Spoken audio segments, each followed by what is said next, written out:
telling me to go turn the heater off because I'm getting hot. There you go. You're getting warm. Well, here we are. We are live. Brent, you posted an AI question for humans today on LinkedIn. Why don't we start with that one? Yeah, sure. I just had this could already have happened, but my thought was, I wonder if there's a lot of push away from SCORM and towards XAPI, and there has been for a really long time, and maybe that's changed. I don't know, but my guess is that SCORM delivers way more analytics and way more, not SCORM, XAPI does way more data analytics, more specific, it's more customized. It's just a better way for L&D folks to track the things that we want to track. And it also tracks things that can't be put into a SCORM package as well, which is kind of cool. And so I was just wondering if all of these new AI first type tools, where sort of AI is the core of the product, generating micro lessons, videos, courses, whatever, out of a PDF or out of a video.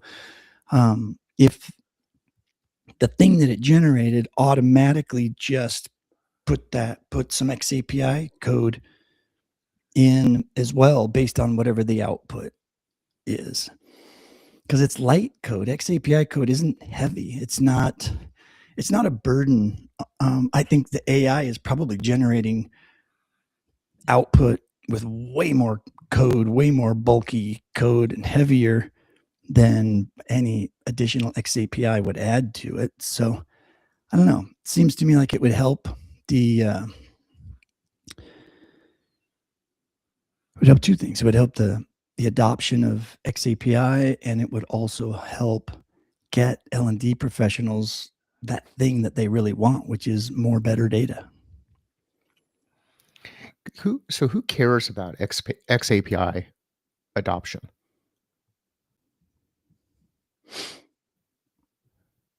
That's a good question. That goes along with all of your questions. Which cluster of questions does that belong to, Mike? It's interesting. I have not thought about AICC or SCORM since I opened up your in years.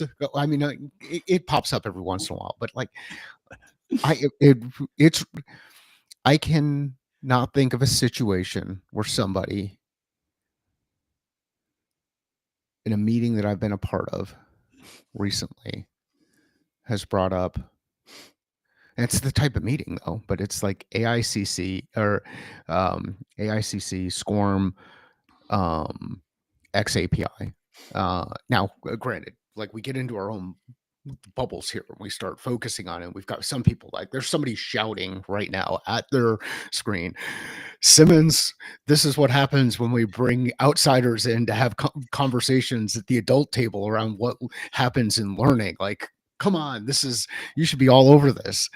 And it is, I'm wondering right now, given the number of new entries into this space who are saying, hey, you know what, there's a really cool thing that I can do, and I can jump in, I can come in here and I can show this really cool technology, and I can build this amazing piece of content, and then forget the little inner working pieces that ultimately now need to get re-engineered back in or put back in, or somebody just moves on and says, that was cute back when we struggled with being able to pull data together, but nowadays we don't even need standards anymore because all the data is just out there and it's integrated into all the things, and we're actually moving toward business outcomes, not numbers of data or something like that. I don't know, just a question. Yeah, no, it's a good question. I would say, I think, like I said, I think L&D professionals should care about it if they care about collecting data, and if they care about, their analytics and proving something deeper than just, hey, Johnny took the course and Johnny liked the course and got a passing score. Like, if you want more than that, XAPI is the standard that gives you more. So I don't know. We do L&D for design and data and showing relationship data of how the course is performing and users interact with it.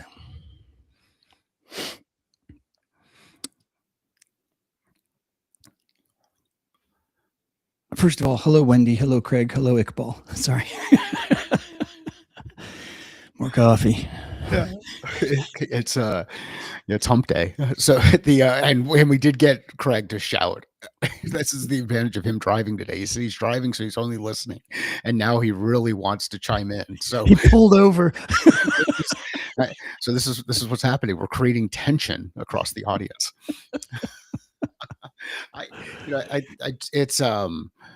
It'd be interesting to talk with some of the people who are focused on the content creation and see if they just missed the step because they just didn't know.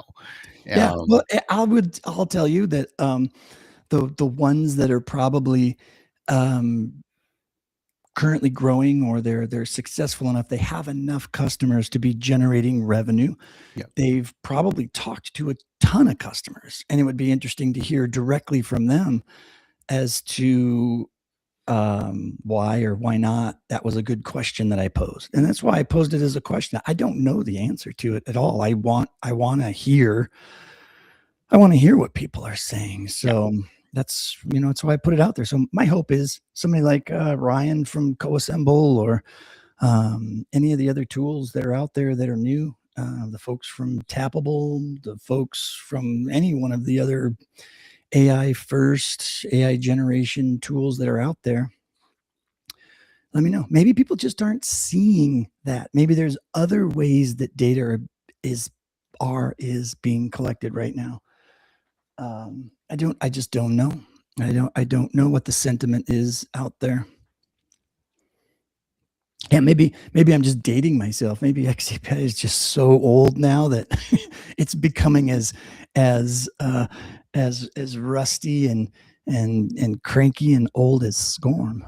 I mean, I just don't know. Yeah, so I did a quick search just to check on a from one of these content creation tools that's out there. So did a search for Synthesia and XAPI, and yeah, here we go. It's SCORM XAPI export is being bucketed in, which kind of for me makes sense relative to just the portion that is around, hey, it's a standard for tracking information and being able to put pull data together, or it's a standard, excuse me. I'll leave it at that. So maybe just from a native perspective, it's in there. So let's do another one. This one's going to be a little bit. So I got a call from an SDR yesterday, just randomly. A guy from Synthesia. It's interesting that you chose that one. And I told him, I said, yeah, I've used Synthesia, but I used a different company account. I was building it for a business, and they had their own. So I've used it, but I don't have my own account, and I don't plan on getting an account soon. But he said, okay, no worries. Just wanted to let you know that we're also, there's a new feature coming out that they're now trying to, the new feature is going to be actually creating courses. Okay.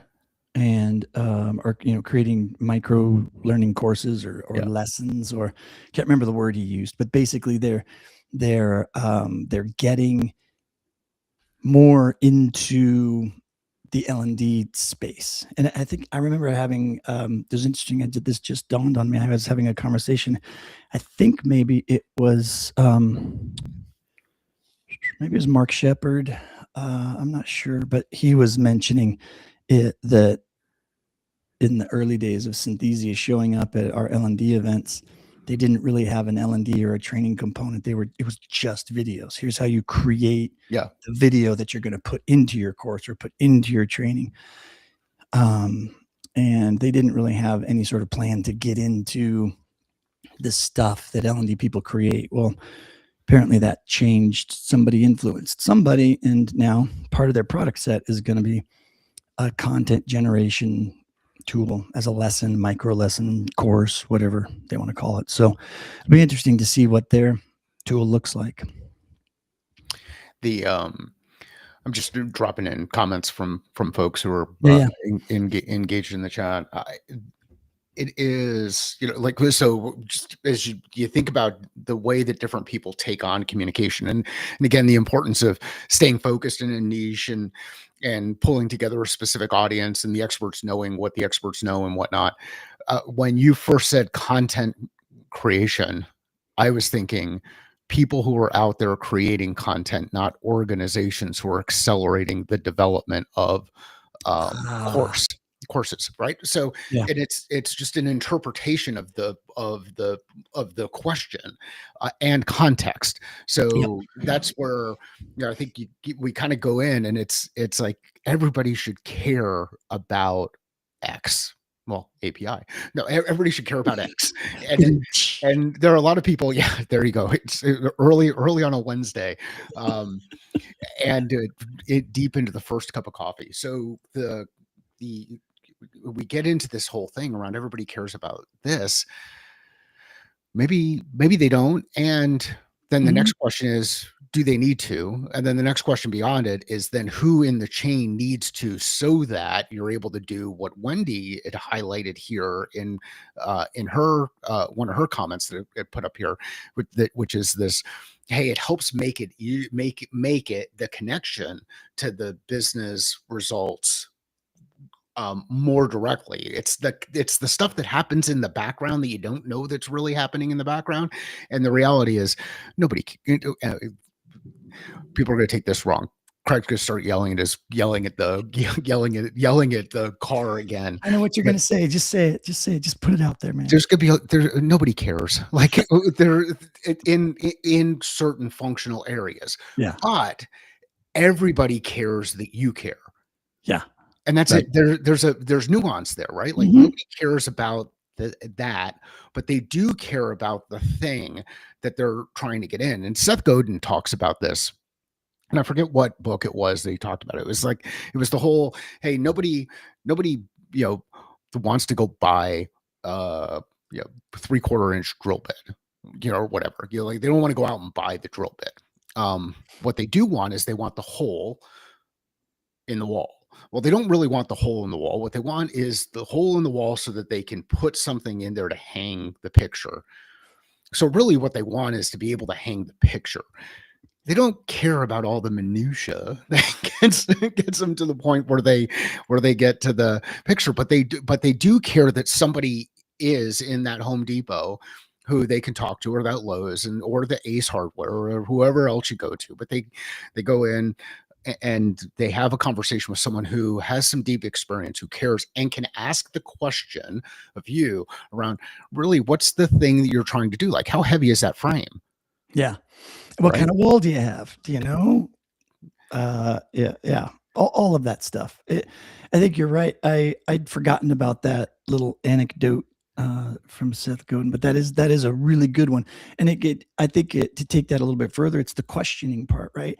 There's the person that knows stuff that just from experience, like they maybe can be taught some of it in a course or something like that, but mostly the best feedback you're going to get from somebody in that situation is the old guy missing a finger, and that's going to ask you all the right questions because you got a problem.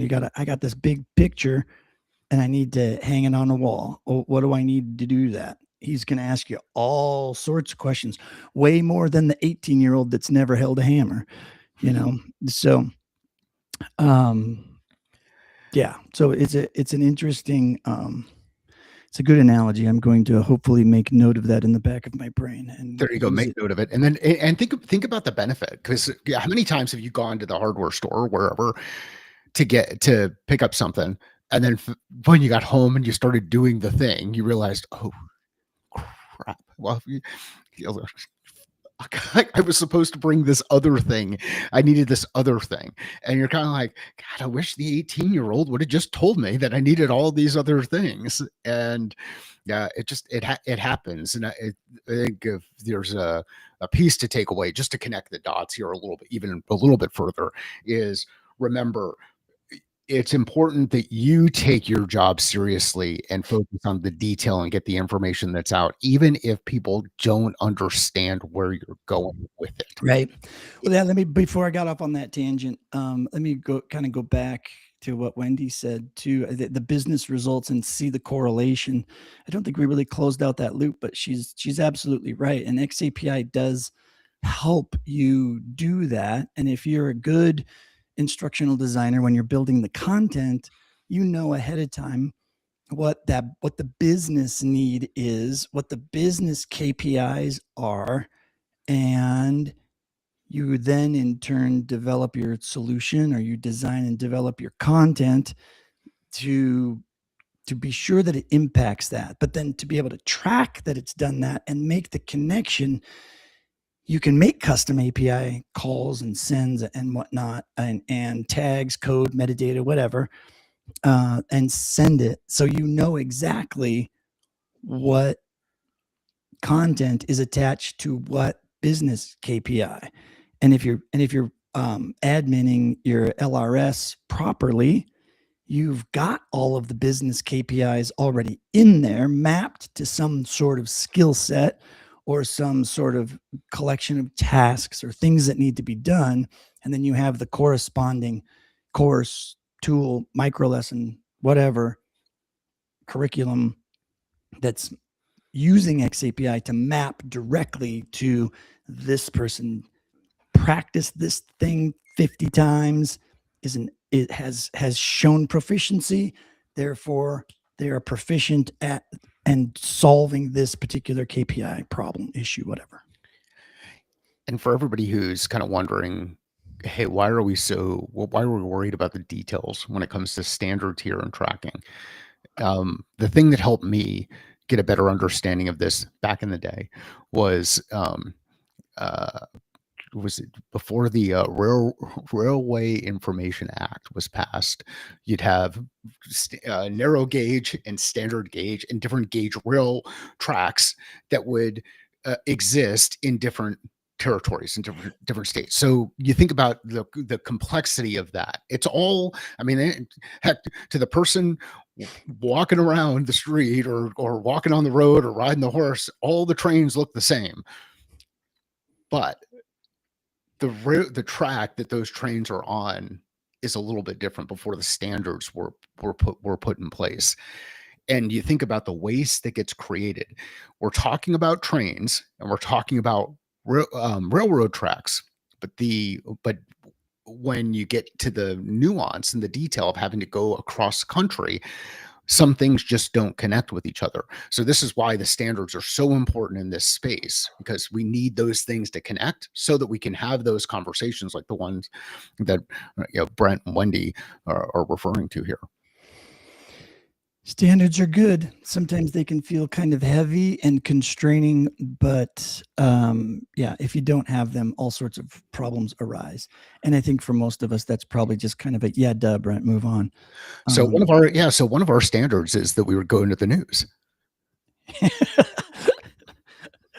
And Suno still hasn't finished cranking out my news stinger yet, so I'm a little bit bummed about that. It's still spinning its wheels on Do you want to sing it for us while you do it, or like, can you? I'm just not in a mood this morning.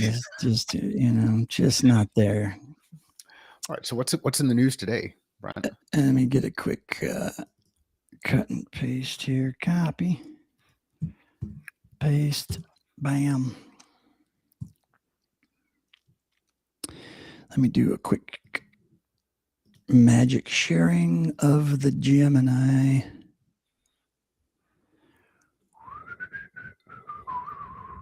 It's discovering I'd like us December to figure trends. out how we could get you to just be able to add stuff to the scene without me having to click on it.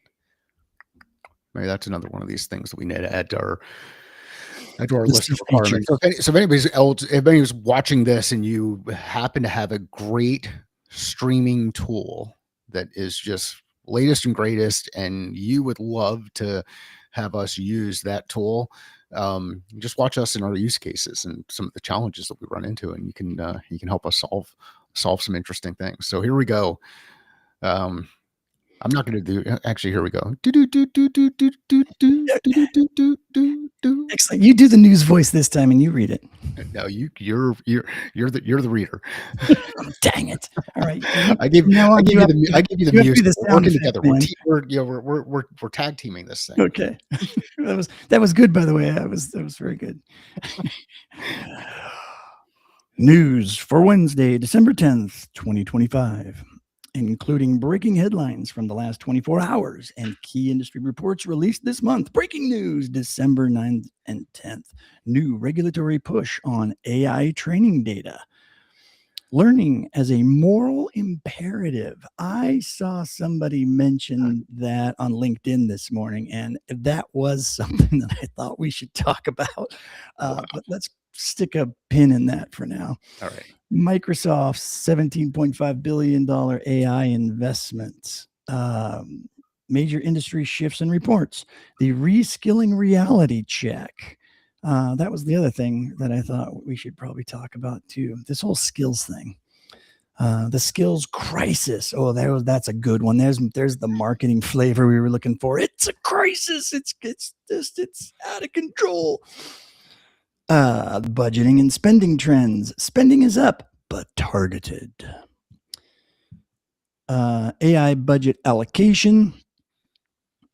I'll just read the subplot here. Budget allocation for AI in training jumped significantly from 37% of companies now using AI for training delivery or development, up from 25% last year. Is that significant? Let's put a pin in that one too. Critical training topics is topic section number 3, cybersecurity and digital fluency. That's my new wheelhouse, which is actually kind of fun, but we'll keep going. Climate change and learning. No, we can skip that. Summary of key data points. Top priority, reskilling for AI adoption to prevent job obsolescence. $102.8 billion total U.S. spend, up 4.9%. AI budgets are increasing. Hiring, L&D roles requiring data analysis and AI integration skills are in high demand. New proposals may require paying royalties for AI training data. So, wow. That's a lot for us to talk about today. We're only at 23 minutes in, so we're a little earlier than usual. Although we've covered a lot. That first section I think was pretty good, and it was time well spent. So if I had hands clapping emoji or music or a sound effect, I'd totally hit that button right now. What I think so I had interesting thing happened here over the last, let's say, 48 hours or so. A good friend of mine who we've known for a number of years, who's operated in sales and marketing technology space, is now in this new market, this exciting new market. He joined a company who is an LXP, a learning experience platform. And the person you introduced me to on LinkedIn yesterday. Yeah, so Daryl Okay. Pearl. Daryl's an awesome dude. If you're not, I'm looking forward to meeting him. Yeah, follow him. And he joined Lemonade recently as their chief growth officer. And what is important for all of us to remember is there are always new people coming into the space, right? And that's good, because that new blood adds oxygen, and that oxygen creates this opportunity for growth. And having that conversation, although some people might be like, hey, why are Simmons and Slanker talking about X API and SCORM and data standards, and what does it have to do with anything? it helps to speed up the pace at which we learn and we apply and we have very interesting conversations inside organizations. I think so just know we've got a lot of new people coming into this space, and that's an exciting thing. And part of it, I think, is driven by one of the ones that jumped out at me, which is the reskilling challenge. So Oh, what do you want? I wrote 3 of them up on the board so we could keep a log of this and start checking some things off. Um, there's another guy making a list, checking it twice. Going to there find out is. who's naughty or nice, and we've got our list up on the whiteboard. Well, buddy, he's on the naughty list. You're supposed to go, no. Sorry. It is. I'm sure I was gonna go with Elf today as the Merry and Bright video, but I'm gonna go Spider-Man 2. Uh, Ooh, all right. I'm looking forward to that one. and so Okay, so actually, I'm just going to touch on the moral imperative one because I do all right. not want to waste a whole lot of time on it.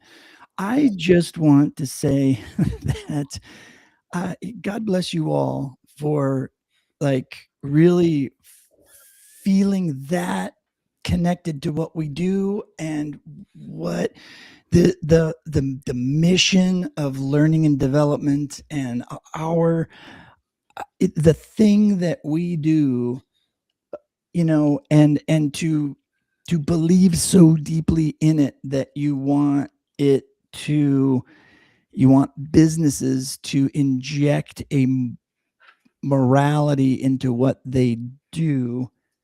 I know all of your hearts are in the right places, and like I said, God bless you for thinking it and wanting to push it, but it is quite frankly the very last thing that anybody is going to be thinking about.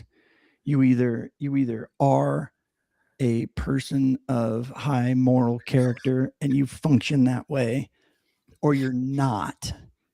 And I think discussing it is great, but at some point, it just becomes a lot of words, and there is no influencing or changing anybody. To all of a sudden, become moral. There is no moral imperative. So I guess that's my point. But hey, talk about it all you want. I think it's great if more and more people become moral because you're discussing learning as a moral imperative. Then good on you. Skills. Where are we at? The moral stuff, just to add to it, is it's like when people say you should do stuff. I have such a hard time with the word, and I'm trying to get rid of it out of my vocabulary because there's so much Yeah, me too. guilt associated with it. And I posted this on I still call it Twitter, but X, the other day, and it went over like a lead balloon. It just didn't. Nobody picked it up. But L&D stuff doesn't come up on doesn't. Well, it's not the L&D. It wasn't the L&D piece. It was more like it was just the word "should" is a bullshit word. Oh, Like, yeah. how I think it's Tony Do or do Robinson not, I who believe. said like don't shit on yourself or something like that. Like there's so much guilt associated with it, and Yeah. I love when people try to take this high ground of, hey, you should do this or you should do that, and most of the time what they're not doing or the things that they should be doing in their own life. So anyhow, I'm not a big fan of that word or even the guilt here where it's like like, well, let's break it down.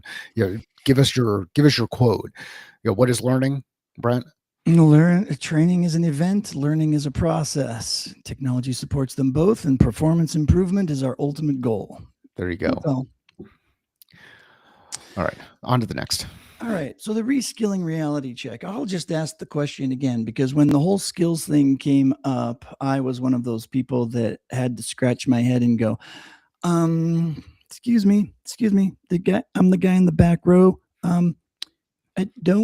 Isn't training all about skills and knowledge and skills? Haven't we been like doing that since the dawn of instructional design? Just curious. I'm wondering why now.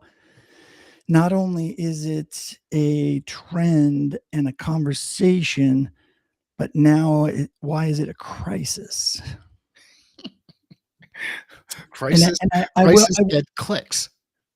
I guess, but I will say, in the greater scheme of things, I love what Mike Rowe is doing with skills, and maybe that whole political conversation is where all this stuff is coming from. Maybe I'm not 100% certain, but the idea that the value of a university education and a white collar job is dropping so fast, and there is a massive shortage in the trades. Yeah. Something that Mike Rowe has been sharing and shouting from the rooftops, and has a nonprofit around, for years now. Yeah. And so now, and apparently, so the biggest trend that came out, what is it, like something like 80,000, maybe it's just 8,000, I don't remember, but electricians are needed to build the next generation of ships for the Navy, and they don't have them.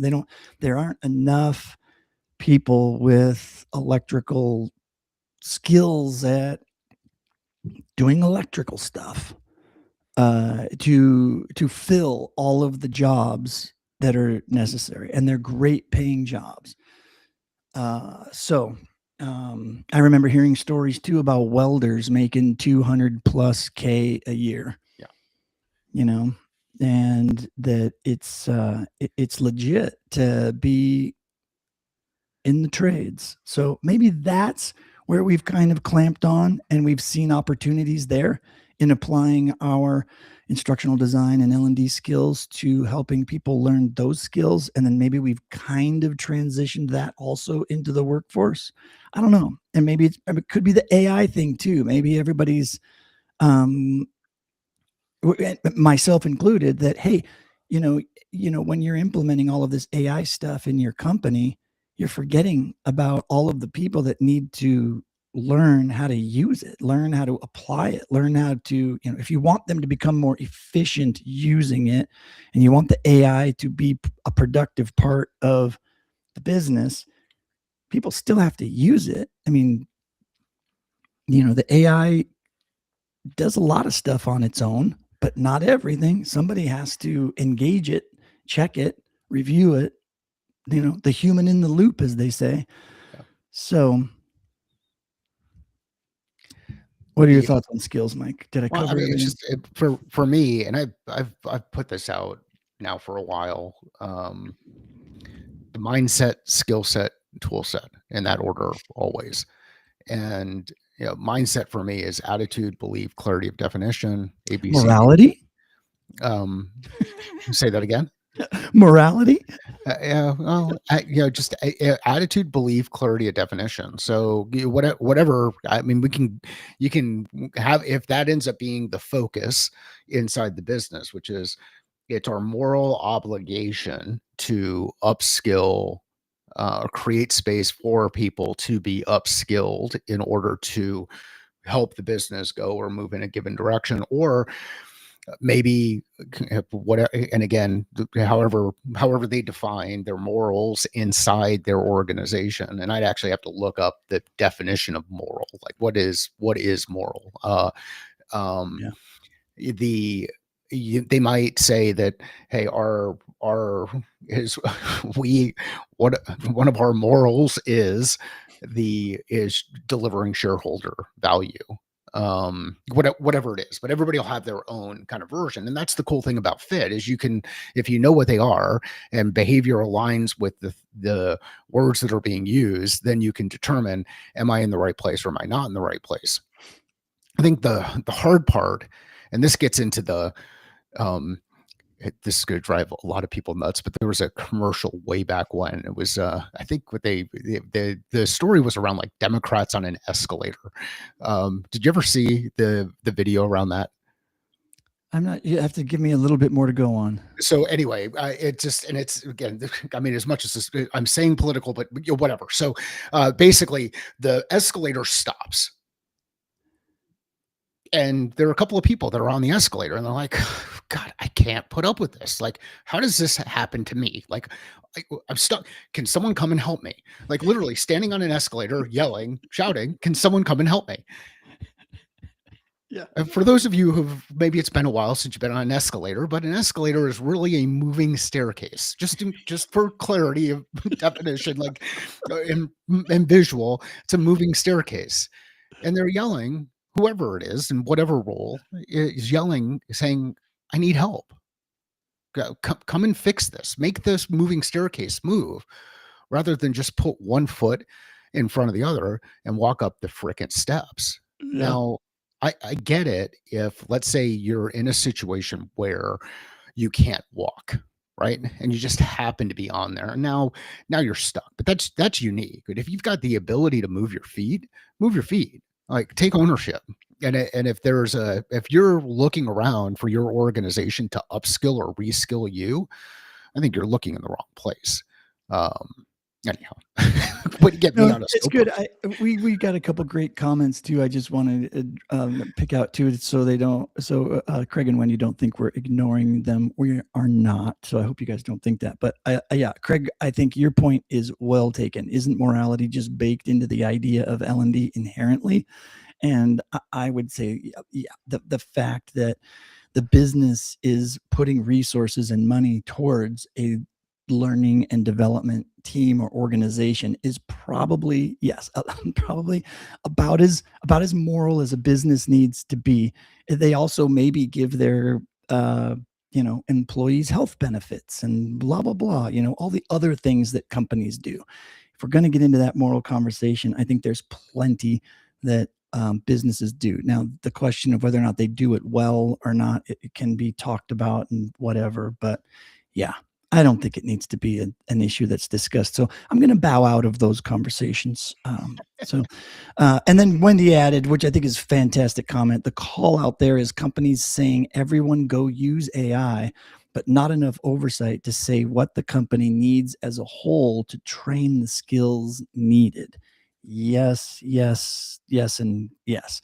I think that's why it might be a good transition. And we don't have to continue talking about it or whatever, but I'll just call it out. The reason why uh, I think cybersecurity is and digital readiness or digital fluency is important still is because of this AI stuff and needing that oversight. Because if it's one thing I've learned over the last couple years is that most people have their eyes wide shut about security and what's really legit going on out there in especially with AI and the attacks and who can be attacked and who can't be attacked and what the cost is to a business and blah blah blah blah blah, all this kind of stuff. And it is way more insane than you would think. I won't go into details of it, but I do think those two things are big. That's why I called them out as important. Cybersecurity and digital fluency, I think, will still be a thing for a long time, and that ties into AI readiness, right? I think it's a big part of that, like being AI ready, and teaching people AI readiness. A big piece of that is, fake emails are getting harder and harder to spot, and all that kind of stuff. And digital fluency, while it might be kind of old school, I think it's a big part of it. We can call it AI readiness, or we can give it, workforce enablement, whatever. But digital fluency has to be a part of that, helping people who aren't naturally technically savvy, help them deal with all of the technology they're dealing with, not just the AI, but like Mike said, there are new people being launched into the workforce every single day. And, we just assume that everybody knows how to use Microsoft Office and how to use Outlook and how to find the C drive and the Z drive and the M drive and to, know what a drive is and all that kind of stuff. And they just don't. So that's my high horse. Mike? I got myself down the rabbit hole of checking with Gemini to see what the difference is between morals, values, and principles. Um, and didn't take your direction of saying, "Hey, let's move forward." You're gonna make us talk about it, Mike? Dang it. No, I'm. There's it's kind of it's interesting. It's an interesting exercise to go through on your side and just say, "Hey, what I use these words." And when I say on your side broadly, like everybody Yeah, else yeah. out there, just as you kind of go through this, I use these words. What do they really mean to me? What do they mean to me? What's my clarity of definition around those things? Because if we're using the same words but we're talking about different things, then it's really hard to communicate. And this is where you run into that said, heard, remembered challenge as they go through. Um, I guess Mitch Hedberg uh, is aligned in saying he likes escalators because they are never broken; they just become stairs. So, um, Yeah, it's a I, great thing. I think I think, and Brent, I don't know if you see it when I put the quotes up in the feed. Do you see those pop Yeah, up on your thing? Okay, yep, so the I the thing I think one of the things, like, let's use cybersecurity as an example on the okay, critical training topics. So cybersecurity from the perspective of who, or it might be whom. This is at Arizona State University education coming back, but but it's like cybersecurity from whose perspective? Are we talking about the CISO's perspective?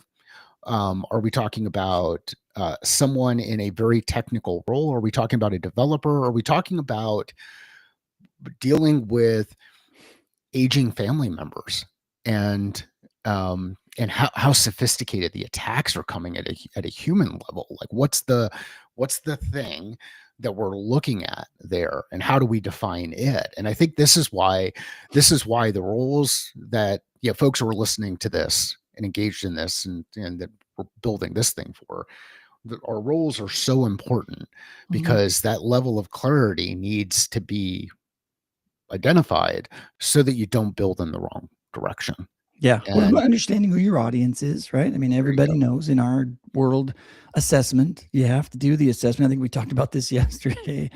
What's well, I forget what your question was, but it was like, what do people get wrong about assessment? And the answer is not doing it. Like you can't just say we need some cybersecurity training because exactly to your point, is it are we talking about the aging population trying to battle the fake voices, the AI generated voices that sound exactly like their grandkid is in prison in Mexico and needs money? Are we talking about the CISO needing to get spun up on the latest, you know, cybersecurity software? Are we talking about an employee sitting at a desk, fishing through a gazillion emails, somebody processing payroll, somebody paying invoices when they get the request in that says, "Hey, you haven't paid this invoice yet," uh, you know, but we have a new bank. Here's the new ACH number. And the person at the desk is so dang busy, they just pay the invoice to the new ACH and just move on through their day because they're stressed out and overworked and babies crying in the background because they allowed kids to work that day, whatever, and it happens. That's a real story, by the way. Yeah. So it's a big deal. It's a huge deal, and there are small little things that you can put in place that can help solve for a number of what were historic attacks that will continue to be attacks as things go forward. But I was fortunate enough to operate in the security space for a bit on the human factor risk side of Mhm. things. And one of the things that you can do, and we'll add these in periodically as we're talking, like practical things that you can do. So if you're thinking about security inside your organization, one something you can do is put together an I will never list and share that I will never list with the people on your team and the extended team, like however you go through it. And then I will never can be as simple as I will never ask you to go out and get gift cards for the for our customers or whatever. I will never ask you to book travel for me. I will never, whatever the I will never pieces are. And based on your organization and the type of people that you're working with, what the potential risks are. And having that I will never list just creates a small speed bump so that when all of the noise is happening, you're kind of like, oh, wait, you know what? That's kind of weird. Brent said he would never ask me to um, go out and get gift cards for everybody. But this is a kind of a weird request to come up. So those little things like that can be amazing, and it's a tool applied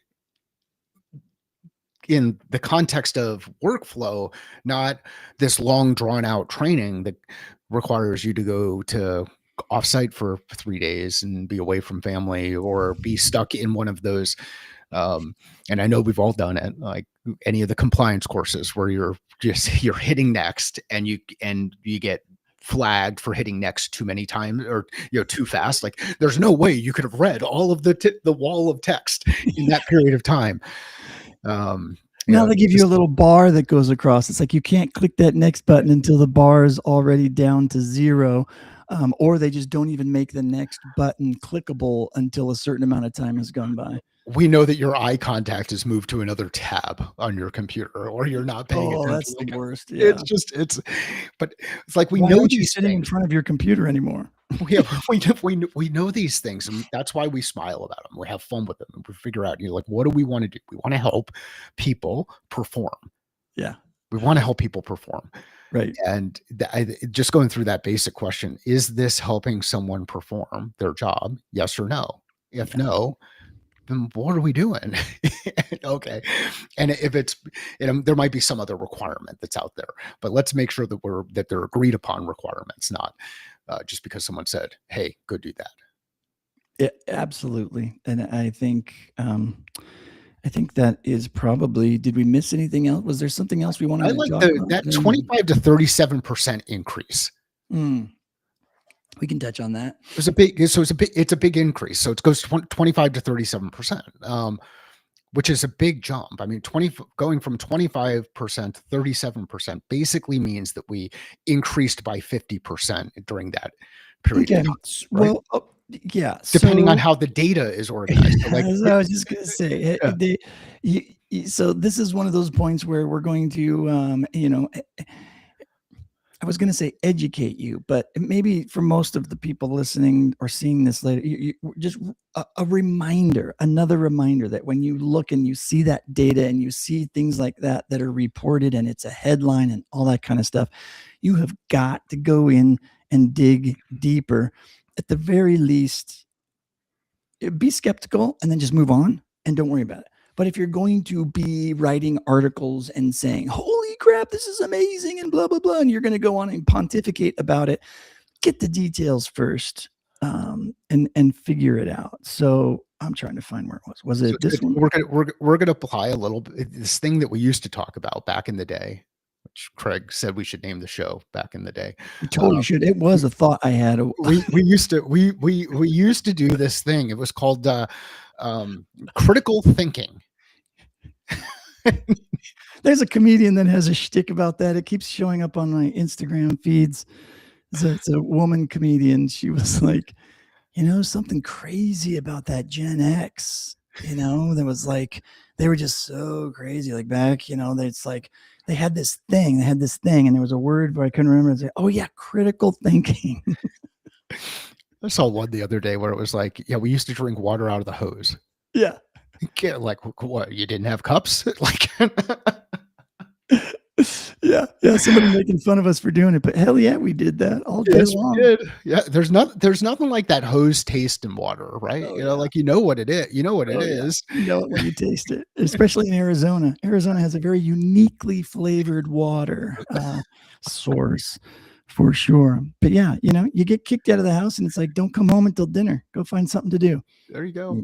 Okay. You get thirsty, drink out of the hose.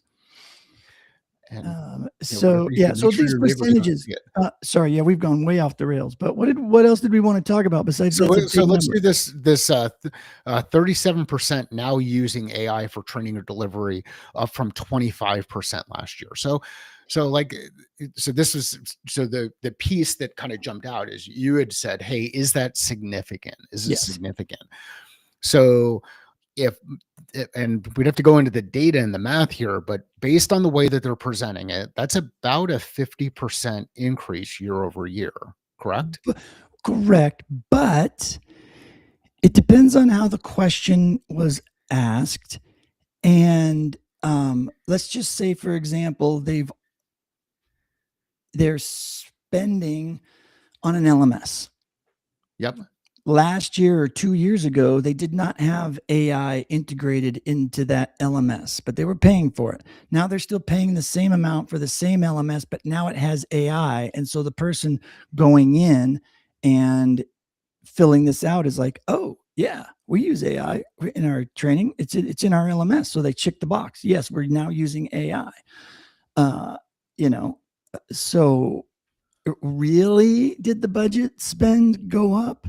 And again, we're going to have to go in and look at the data. We haven't looked. We certainly don't have time, but we would encourage you all to do so. And I don't know. I mean, maybe like what other things should people look for? Like what else could have skewed the data that way? That's the first thing that popped into my head is that all the tools that everyone's already using are now claiming to be AI driven. Yeah. So did anything really change, or did it just the way that it's being allocated or tagged? Yeah. Was that what changed? Yeah. Right. Yeah. Now we're spending, training. You get to, and maybe the spend did go up. Maybe the LMS that you use is charging more if you want the AI module, plugged in or turned on or whatever. So maybe the budget did go up. But it's just it would be just makes me curious. That's all. Yeah. Just curious about everything. But and it's good to drive curiosity, because a lot of times what'll end up happening is, and we've all been here in this, or I say we've all been, maybe some of you haven't been in this instant, but where the CEO or the owner of the business is having a conversation with somebody. They just happen to either be on an airplane with someone, or they were at an event and they heard someone say that they were doing this thing. And then they came back to the group and they said, we need to do this thing. And that thing was discussed 6 months ago inside the same group of people. But now, because they heard it on an airplane, or they saw it in a paper, or they came across a number like this. So this is where managing up comes in. And the sooner you can get those high level executives to feel like it's their idea, that they came up with it, the sooner your things that you want to do can be implemented. So if your ego is too strong and you must take credit for it, you're never going to get anything done. But if you can let loose of the ego and just figure out a way to influence them so that they're comfortable thinking it was their idea, and you're going to let that go, that is the best way to get stuff done. It's a master class in influence if you can learn how to do that. Yeah, keep the main thing as you go through it. And this is where that knowing, people will talk about multi-threading inside, and in like the sales space, you can do multi-threading inside your organization as you start creating this, groups of people, cohorts who are interested in you moving aspects of the business forward based on the thing that you're working on. And one of the things Brent and I have threatened to talk about is really get deep into this business acumen thing, like absolutely. And yeah, just to keep Craig on his toes.